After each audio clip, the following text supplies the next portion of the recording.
வணக்கம், நான் சுதர்ஷன் மகேஷ். இந்த வீடியோல நாம தில்லி யூனிவர்சிட்டியினுடைய மாணவர் சங்க தேர்தல், Delhi university student union election result சமீபத்துல வெளிவந்திருக்குது. அதனுடைய முடிவுகளை தான் நம்ம தெரிஞ்சுக்க போறோம். அதற்கு முன்னாடி அசாம் மாநிலம் நம்மோட சேர்ந்து 2026 சட்டமன்ற தேர்தலை சந்திக்க வருகிறாங்க.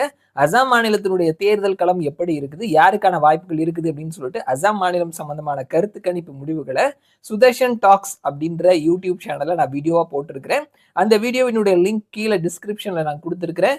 விருப்பப்படுறவங்க அந்த சேனலை போய் நீங்க பார்த்து அந்த வீடியோவை நீங்க பார்த்துக்கலாம். ஸோ நம்ம பேக் டு தில்லி யூனிவர்சிட்டியினுடைய தேர்தல் முடிவு. 4 முக்கியமான பதவிகள்ல 3 இடங்கள்ல பிஜேபியினுடைய ஏபிவிபி அகில பாரத வித்யா பரிஷத் ஜெயிச்சிருக்கிறாங்க.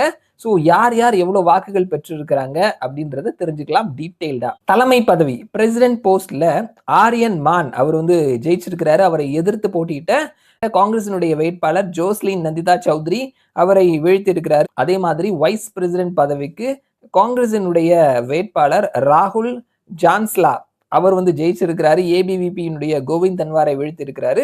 அண்ட் அடுத்தது செக்ரட்டரி போஸ்ட் பார்த்தோம்னா குணால் சௌத்ரி ஜெயிச்சிருக்கிறாரு. ஏபிவிபியினுடைய குணால் சௌத்ரி. அண்ட் ஜாயிண்ட் செக்ரட்டரிலையும் ஏபிவிபி தான் ஜெயிச்சிருக்கிறாங்க. எவ்வளவு வாக்குகள் வாங்கியிருக்கிறாங்க அப்படின்றத தெரிஞ்சுக்கலாம்.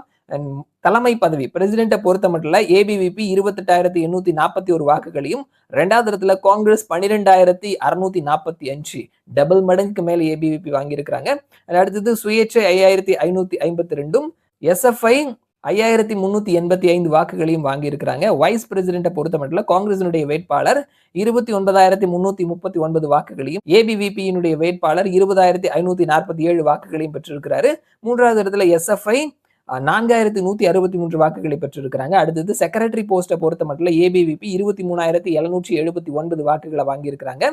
அண்ட் 2வது இடத்துல காங்கிரஸ் 16,177, 3வது இடத்துல இடதுசாரிகள் 9,535 வாக்குகளை வாங்கியிருக்கிறாங்க. ஜாயிண்ட் செக்ரட்டரியை பொறுத்த மட்டும் ஏபிவிபி பிஜேபியினுடைய ஸ்டூடெண்ட் விங் 21,825 வாக்குகளை வாங்கியிருக்கிறாங்க.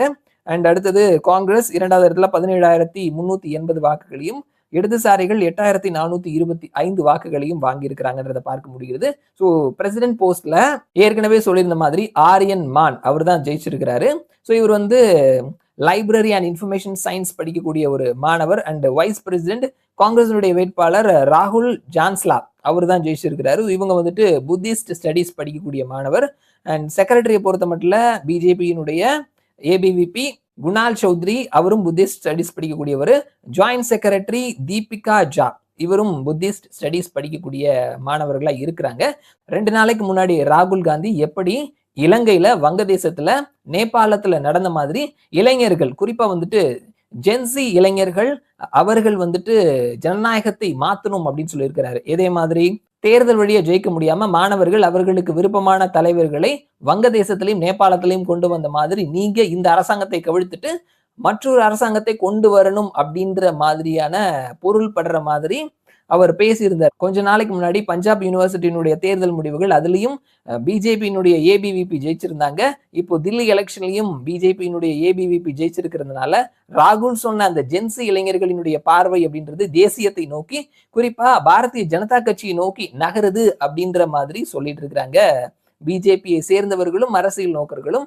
ஸோ இதுதான் நேற்றைக்கு வெளியான தில்லி யூனிவர்சிட்டியினுடைய student union election results. So இந்த ரிசல்ட்ஸ் எல்லா லீடிங்கான இங்கிலீஷ் நியூஸ் பேப்பர்ஸ், அவர்களினுடைய இணையதளங்கள், அவர்களினுடைய ட்விட்டர் ஹேண்டில் எல்லாத்துலயுமே கிடைக்குது. நீங்க போய் பார்த்துக்கலாம். மறுபடியும் நான் உங்களை இன்னொரு வீடியோல சந்திக்கிறேன். அது வரைக்கும் நன்றி.